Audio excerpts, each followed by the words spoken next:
RidiculousRobot.com presents...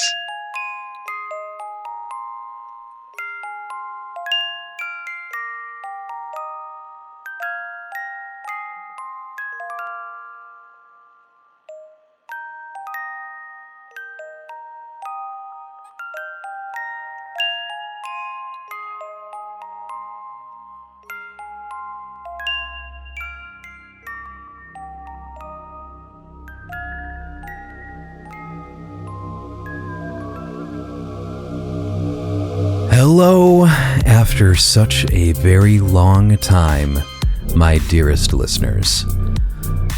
I would normally do an out-of-character episode, and I would probably normally edit this and tighten it up a little bit. But this is unedited, on its own, just me. Hi. I went through some rough times after my dad passed, and throughout the whole recording of this series, I've been very self-conscious of the way my pronunciation has been. You see, a little over a year ago, I had to have my front top 4 teeth removed. And what was meant to be a temporary solution after those teeth were removed, which was a partial denture, what they call a flipper. That was supposed to be a temporary solution. But it left me very self-conscious of the way that I spoke, because it adheres to the roof of your mouth, and it made my S's whistly, and just made me very uncomfortable. And amazingly, I released 10 episodes of this podcast, feeling very unsatisfied with the recordings that I was putting out. I have since, fortunately, gotten a permanent bridge put in. I feel significantly better about my speech, but it has also made me a little bit more judgmental of the audio that I'm producing now, because I should be capable of my best enunciation. I should be most capable at this moment. Second, maybe only to before I horribly neglected my teeth. So I have actually tried to start recording this episode several times, and finally I just said, fuck it, we're going with this, and I did it. So I am going to try to be less judgmental of my own performances in favor of getting these stories out, especially since I left everyone hanging on the showers. This episode is The Showers Part 4. There's only one more episode of The Showers after this, and we can finally bring it to its conclusion. The Showers, of course, written by Dylan Sindelar on Reddit, taken from Reddit. And I want to take a moment to acknowledge those of you who reached out to me during this slump, during this period of no episodes, to random Swedish dude who tracked me down on LinkedIn, of all places, to the people who continued to leave reviews on iTunes and various other outlets. Thank you. It made me realize that this podcast means a lot to a lot of people, and it made me feel great, and it made me feel really, really bad, because I felt like I was letting you all down. So I'm going to try to make sure that I make the time to at least get a few episodes out a month.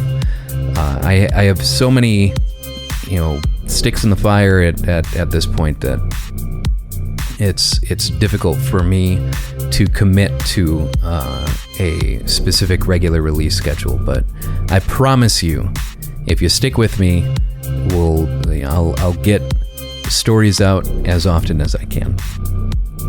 So, now that that's out of the way, let's bring things back in here. Get back into creepy narrator mode. Ambiance, spooky. Spooky, scare. Yeah, no, that's not the ambience I want. As I said, we're picking up where we left off with The Showers, Part 4 by Dylan Sindelar. We spent another hour and a half aimlessly driving around the outskirts of Broken Bow. I was giving directions to nowhere in particular, lost in thought about the girl from the gas station. It was entirely possible that the whole thing was my imagination getting away from me. My mind was filling in gaps in my memory with the worst possible reality. Deep down, I knew it was the truth.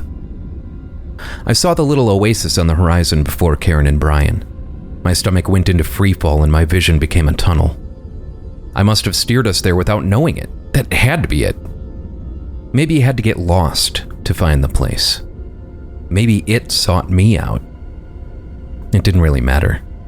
I kept quiet, feeling lightheaded. If I said nothing, we could just drive right by it and let it fade from our lives forever. Brian turned the wheel toward the trees without a word of guidance from me. This was the first point where I realized how desperately I didn't want to return to that place. I was sweating through layers of clothing and trying to keep my composure. Maybe we can call it a night and try again some other time, I managed to say. The words fell out of my mouth, slurred and robotic sounding. It was the best I could do. I'm gonna try that ominous-looking patch of trees over there, but then I'm down for whatever you guys want to do, said Brian. I fixed in on the tree line as we slowly worked our way across the undisturbed field. I could feel the pull of the farmhouse and the tunnels, their weight dragging us toward them. The trees appeared to shimmer in the setting sun's light. The branches extended outward as if they were reaching for the car, beckoning us. Shit, bub, that is pretty awful looking, Karen said. Ringing any bells? That's the place. The words went through my mind and out of my mouth in less than a second. I hardly even tried to stop them. Karen and Brian celebrated. I chewed at my fingernails. I had told myself countless times that I would never again step foot near Broken Bow, but here I was. I would be lying if I said I had never imagined it, though. Returning to the scene of my personal horror show to somehow get some answers or cast a light on what exactly the showers were. I spent a long time forming my own personal theories about the place, but eventually the effort seemed pointless. The truth behind them didn't matter in the end anyway. A part of them existed only within the confines of my story, what I posted on the internet and chose to show the world.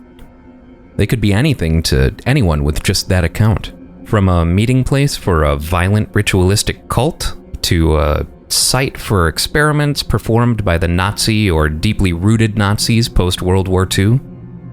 I'm not dense. I know that the real fear lies in the unknown. Horror was my bread and butter. I believe that was why the story connected with some people and left others disappointed. The showers in my story are filled mostly with whatever you bring to them. For me, the showers were more complex.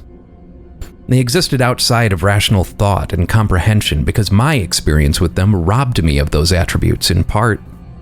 As we slowly rolled through the brush, tree branches reached out and scraped against the car's exterior, forging new grooves and playing the metal like a warped record. The sharp, grinding noises split my already aching head in two. I put in my earbuds to mute the noise.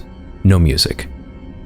I think Brian apologized about the car while Karen looked at our surroundings like a kid who just stepped foot into an amusement park.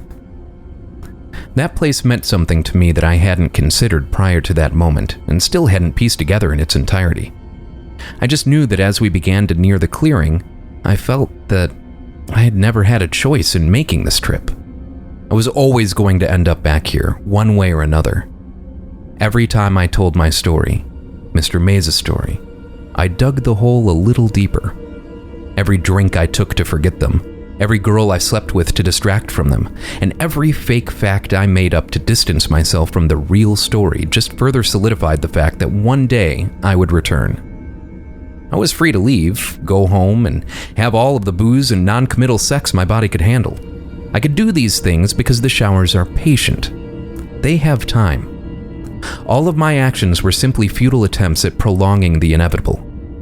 I know how it sounds, but I'm looking back on it now and telling you the simple truth. I was always going to return to the showers because they were waiting for me. Brian stopped the car just short of the clearing in front of a tree that had fallen in the path before us.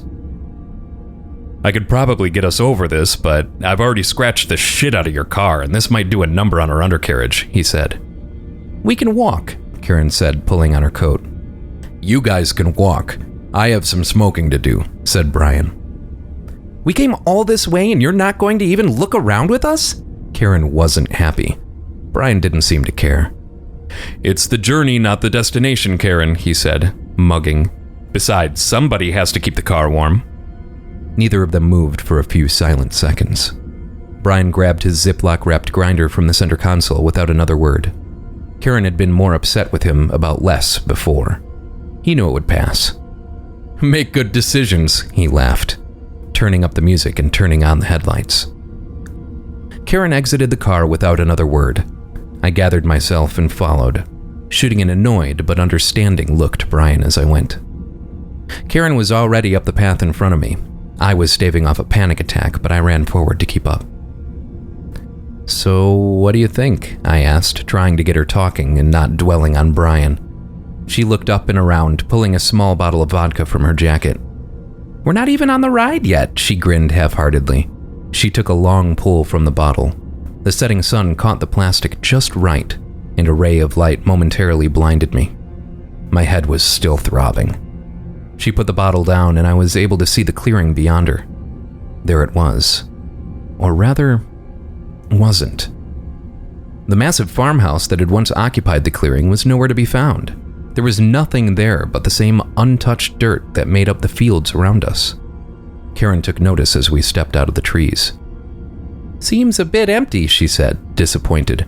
Are you sure this is the place? I was sure. My brain was still trying to tackle the absent structure. Yeah, definitely, I stuttered. This is what happened to me last time. I walked the perimeter of the clearing, sipping from my flask. My eyes were drawn to the empty space where I was certain that a massive farmhouse had once stood. It shouldn't have been strange in hindsight. Old buildings get torn down all the time. But who had done it? When? Did this mean it wasn't abandoned when I had been there before? I couldn't wrap my mind around the situation.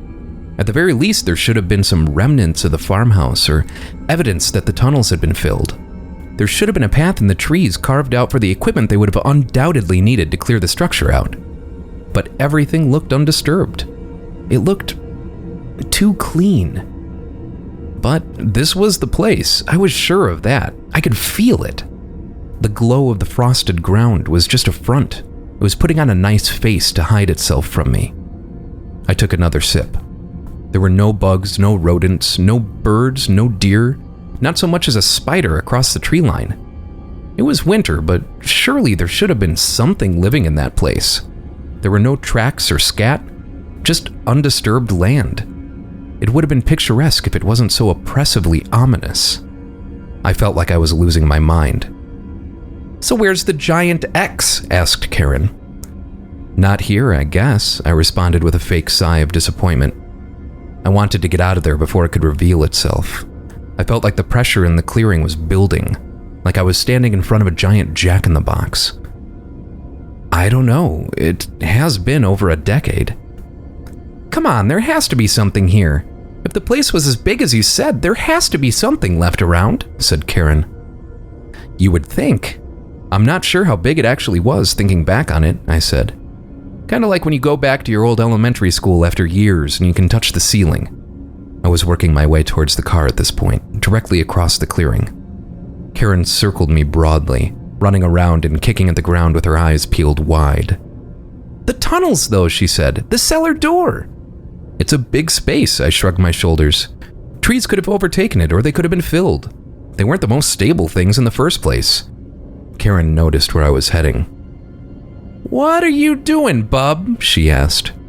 "Gonna go get warm," I told her. "If it's gone, it's gone. It's probably for the best anyway." "Oh, come on, we've come all this way. We aren't leaving after 10 minutes, she pleaded. "It was a nice little road trip, but I'm tired, and it's getting dark, babe." I put my hands on my coat and continued towards the car where Brian sat. He was ripping a bong in the back seat. "Well, that's some bullshit," she said from behind me. I turned around to face her. She was powering through the vodka she had opened only minutes ago. With a flourish, she finished the bottle and whipped it over my head into the trees. I didn't hear it hit. The growing pain in my gut flared. It was surely just something to do with stress, but you can't breathe your way through an ulcer. I fell down to a knee. The ice on the ground had thinned beneath me. It was just frost and hardened earth. My chest tightened. "I think we should just go. I think I need to go to an urgent care," I told her. "Fucking convenient," she said. "You're not getting your way, and so suddenly you pulled the trump card. Okay, Jack, I'll take you to an urgent care in the middle of Kansas." "Nebraska," I said. She shot me a look like a bullet. Her body language shifted dramatically. "Oh, I'm sorry," she said sarcastically, moving towards me. "It's just that your story changes so fucking often that I don't know what the truth is and what you're bullshitting." She picked up a rock and whipped it into the trees. It wasn't thrown at me, but it was close enough that I considered it. I didn't hear it land. My jaw popped. "Let's go to urgent care, Jack. They can give you some Ativan and tell you it's a panic attack again, but then we're coming back here." She was flipping. When you're in a relationship with someone with rapid mood fluctuations, you learn the signs and how to respond calmly to help make the whole situation easier for everyone involved. I knew her inside and out. "You're being a fucking dick, dude," I said. "You also learn which buttons to push." The pain was getting to me. She stepped towards me with purpose. "What in the fuck did you just—" There was a dull and hollow thump beneath her boot. She froze. I froze. We both looked down to find a large set of wooden cellar doors that had been hidden by the dirt, debris, and ice. But at that moment, it seemed impossible that we had missed them. A malicious grin crawled across Karen's face as she looked up at me. "Let's just go, Karen," I said. She cleared off the doors with her feet. "Please, let's just go." "What's down?" she said, trailing off. "We gotta go, please." "What's down there?" "No." "What's down there?" she repeated again, her gaze jumping between me and the door. "What's down there?" Her voice was getting louder. "Make something up, Hemingway," she was yelling. "What do you call a writer that doesn't write, Jack?" My gut felt like it was bursting. I was frustrated and kind of drunk, and stuck in a fog and thinking about the girl at the gas station and how Brian was being rude and Karen was trying to hurt me. She was just baiting me at that point. I bit hard. "Oh, fuck you. You made me do this. I never wanted to come back here, and you made me come back, and now you're gonna chastise me because it doesn't live up to your expectations?" I felt unexpected tears fall down my cheek. "It's just a fucking story, Karen, a horror story. Horror isn't afraid, and story isn't you weren't fucking there, so you don't fucking know. You don't know what happened. I could have made it all up. I did. For you and every other girl I told it to."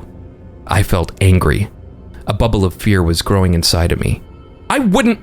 You made me come here, and I would never make you go back to—" I stopped myself.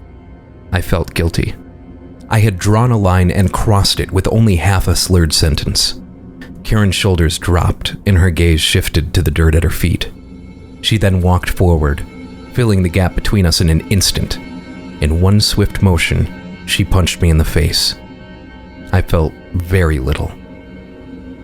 "Tell me what you're so fucking afraid of, you lying little cunt," she breathed through gritted teeth, staring a hole through my chest. I said nothing. It was my only course of action. "Big bad hero in your story is facing down anything that comes in your way. I'm standing right here, so tell me, what are you so afraid of that you'd blow us up to avoid it?" I had nothing. "I don't know," I uttered under my breath. I could feel myself begin to wobble away. It wasn't the booze. I felt like my body was confused, like my brain was playing catch-up and had left everything else on standby. It was the truth. I had no idea what was waiting for us in that tunnel. I couldn't muster a name or even a vague description because I couldn't remember. I had spent so much time embellishing and lying about it to reach certain ends that I had never really processed what had happened to me there. I never thought about how it changed my perception of myself, let alone my perception of reality. I never had to think about it. I just turned it into a story. Then I spread the story. I was doing the same thing Mr. Mays had done, just on a larger scale. Lie. I distanced myself enough from the reality of the situation because it was easier to swallow, and, most importantly, it was under control. But here I was now, being forced to face it, again. I had no control. "It's a dark fucking pit in the middle of fucking Nebraska, Jack," she taunted, taking a single step down into the darkness, swaying the whole time. "I'm going in without you, fuck it." "Please don't!" I begged, screaming. I was lost in the depths of a panic attack at that point, but I couldn't figure out the exact reason why it was happening. It's like I knew the reality of what waited in the darkness, but wasn't able to articulate it clearly. "What do you see, Jack?" I remembered the voice and the fear, but not the answer. Karen took a couple of steps downward. Darkness swallowed her up to her hips. "Don't wait up," she smiled, mocking me, and disappeared into the cellar. She let the heavy door fall above her. It landed with a muted thud and puff of dust. The clearing around me fell silent. I could hear bits of the frost-covered ground crackling quietly around me as my body heat escaped. I stood up and looked at my car's headlights glowing bright in the distance. Brian was likely passed out in the back by this point, wrapped in his sleeping bag. I couldn't bring him with me anyway. I don't think I was allowed. I stared at the cellar door. I could hear no sound coming from below. There was no pressing need to go down there at all.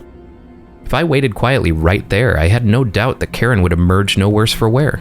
She would give me shit about being a coward, we would all sleep it off in the car, and then drive off towards our regular life once more. Maybe this was close enough. I'd come back to the showers once again despite my fears, and maybe now I could finally let it go. Karen had seen the birthplace of the story she obsessed over, and I had confronted whatever it was that I needed to confront there. Nothing more needed to be done. After all, the farmhouse was gone, the land had frozen over, and it seemed like the place had been completely abandoned. It would never take anyone again. It would never hurt anyone again. All I had to do was stay right there on the ground and wait. Within seconds, I was staring into the beckoning darkness of the cellar. The moonlight hardly seemed to pierce the black veil as I made one hesitant step downward, followed by another. The door was heavier than I remembered. But what did I know? My memory was terrible. I inched my way down the icy ramp. I watched my feet disappear beneath me, swallowed by the darkness. It took my legs next, but I was helping it along. Even through thick pants and boots, the darkness felt a great deal colder than it should have. My legs felt like they had been submerged in ice water. I was in up to my knees when I felt a familiar shooting pain in my right leg, one that I hadn't felt in years. I knew it was psychosomatic because it had to be, but it ran up my leg so quickly that I grabbed at it on reflex alone. I had shifted all my weight onto my left leg, which had tried to root itself in a patch of thin ice. Of course it did. I tumbled downwards into the abyss. The heavy cellar door fell behind me with a crash.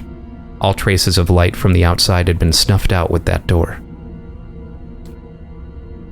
The fall seemed to last longer than it should have, but maybe I was just panicked and unable to properly gauge the passage of time. I landed hard on my shoulder, which took most of the impact.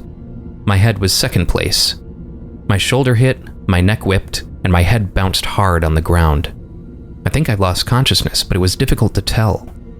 My waking environment was already silent, pitch black, and freezing cold, so there was really little difference between conscious and unconscious at that point.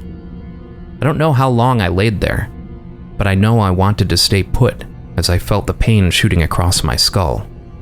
I rolled onto my back, groaning loudly but unable to hear it well. It sure as hell sounded like I was underwater. I reached my bare hand into my pocket to grab my phone. In hindsight, I don't know what I was doing trying to walk down here without a light. I hadn't been thinking clearly. I removed the phone from my pocket and pressed the home button to find a web of broken glass covering a picture of Karen and I, my phone's wallpaper. It was a selfie that she had taken of the two of us at what could have been any one of the numerous local breweries we frequented. Her eyes were closed and she was smirking while kissing me on the cheek. I was half smiling, my hair a greasy mess. My eyes were tinted red. I wasn't subtle. I didn't remember that night. The screen flashed a message about a corrupt SD card followed by one about a low battery. I had done a number on it in the fall. I swiped my thumb across the screen to turn on the flashlight. I could feel tiny pieces of fractured glass grind against my thumb. "Just get me through this and I'll buy you a nice new screen," I whispered to my inanimate companion. I had to fill the silence with something. Still, my own voice sounded distant and muted. I opened my jaw wide to try to alleviate the pain in my head. It cracked 4 times in rapid succession like bubble wrap, but the pain persisted. The light from my phone flickered to life, illuminating my surroundings. It wasn't as bright as I would have expected. Either my phone light was dying or those tunnels were eating the light, keeping it from showing me more than it wanted me to see. But I could see enough. The little details came rushing back to me instantaneously. Gaps in my memory were filling so quickly that it made me dizzy. Were they really gaps, though? No, they had just been pushed to the side, overlooked, covered up. My leg began to throb like it had when I fell through the floor of the now demolished farmhouse so many years ago. I wondered if that hole was still there, holding onto the piece of denim that it stole from my jeans. I heard feet shuffling behind me, in front of me, all around me. Every step I took was slow and careful and deliberate, but still there was a brief delay and another step directly following my own. I told myself that it was just the echo. That place had an echo, but it shouldn't have.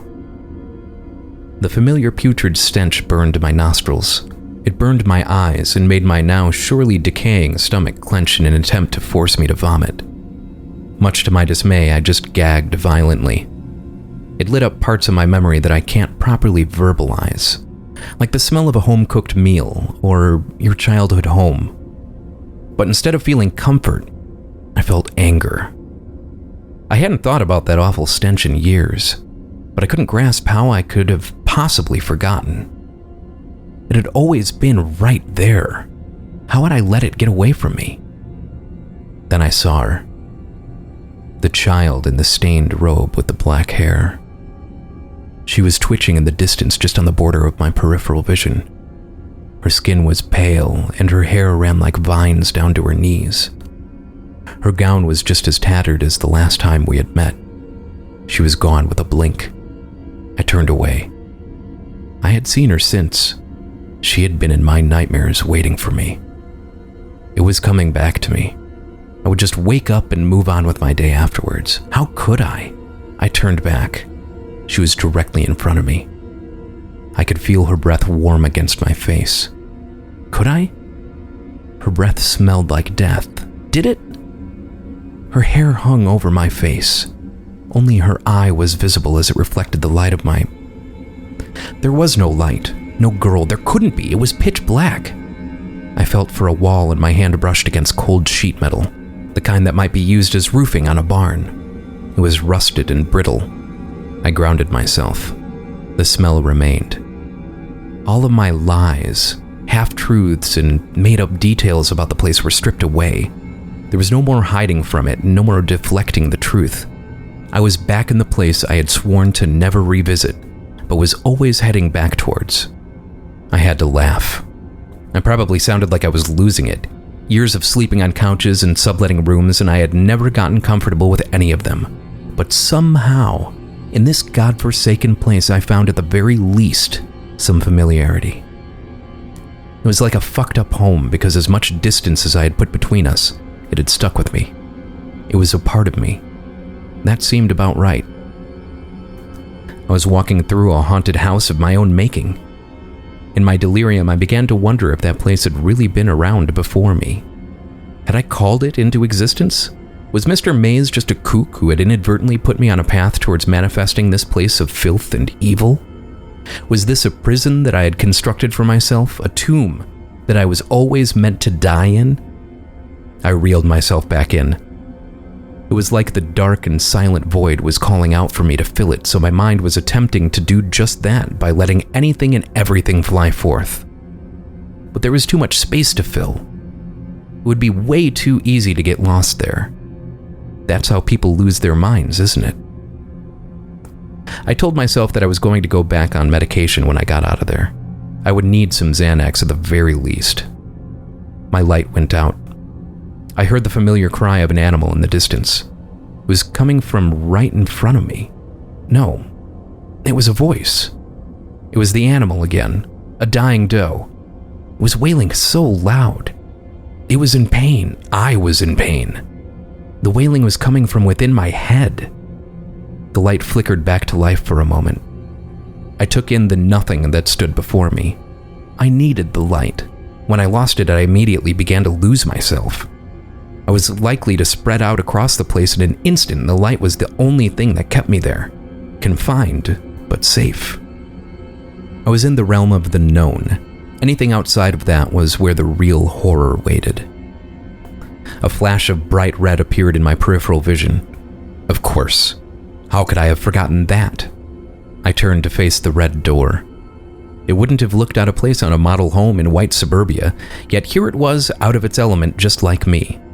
The door faded and my light died once again. It was for good this time.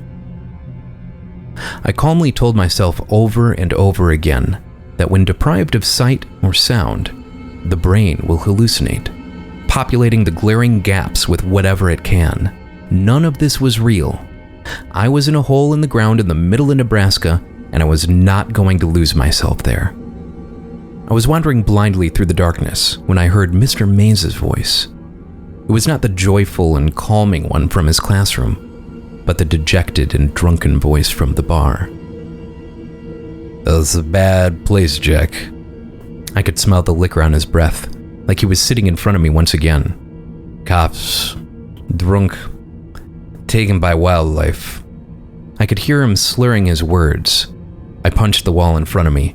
I heard only a muffled thud while the brittle and rusted metal siding that covered the interior of the tunnel fractured. It shaved my skin off to my knuckles. "I wish they'd have found the body, though. Then we could have shown them." I felt nothing but the warm blood running down my fingers. This place was taunting me. I'm pretty sure I screamed out. I couldn't tell. I just needed a drink to rein my thoughts back into control.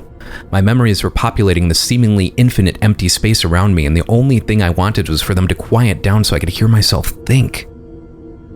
I fell to my knees. This is what it wanted, this place, even though it couldn't want. No, I did this to myself. I wrote this ending for myself when I went chasing the infamous showers and posted about it on the internet. I built this extension of myself that was now eating me. It truly was just a hole in the ground in motherfucking Nebraska that I used to dump my own fears into. Nothing more. I was going to end up just like Mr. Mays. Karen was right. The room began to quiet, and I could feel it shrinking. "Fucking hell on earth," he asked me. It was him again. But this time I was more acutely aware of the sadness, uncertainty, and fear in his voice. I closed my eyes, not that it mattered much. I told myself the truth. Mr. Mays was just a tired old man. I couldn't tell if I was speaking out loud or not. He had a horrific experience in his younger years, and because of it, he lost a friend. The situation was as simple as that. Maybe they found his friend's body, and maybe they didn't. Didn't really matter.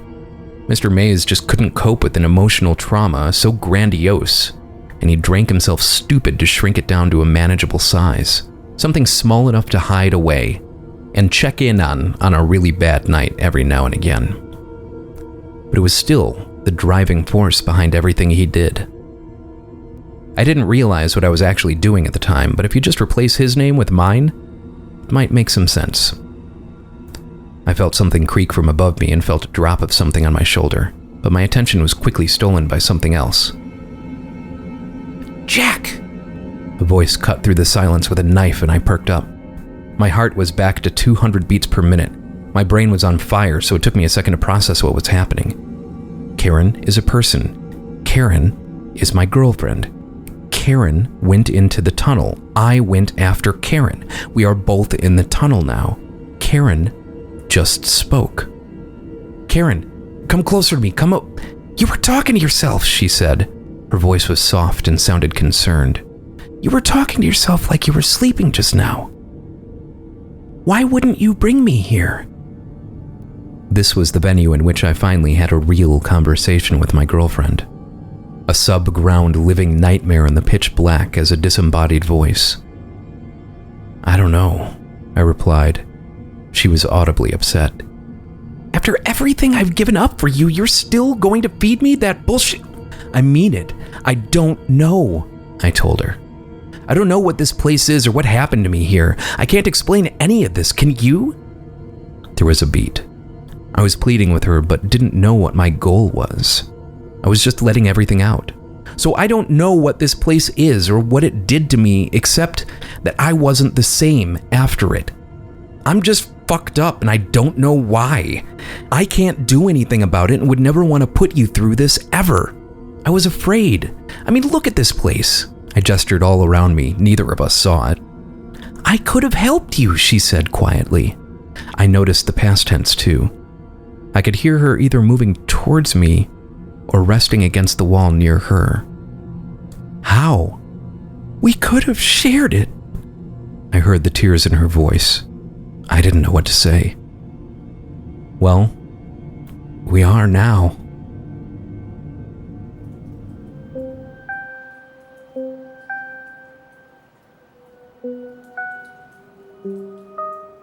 That was The Showers Part 4 by Dylan Sindelar. Our intro and outro music, as always, is Coffin by Modem. Our ambient background music is Red Space by Thomas Prislak Jr. And I am your narrator, Ryan Schremp. Thank you to everyone so much for reaching out to me and letting me know how much you loved the show. You can subscribe to the show on Stitcher and Spotify and iTunes and Google Play and all of the things. I appreciate all the feedback that you have to give. It really lets me know how much you appreciate the show. We do have a Patreon, though I believe it's currently paused. But I will be posting. I recently took a voice acting class from Chuck Huber. And as part of our final projects, I chose to record a creepypasta.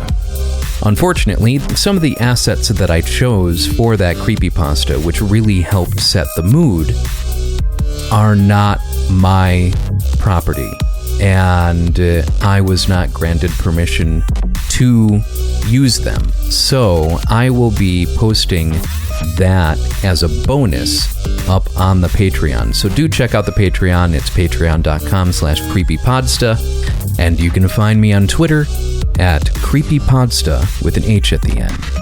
Same as on Facebook.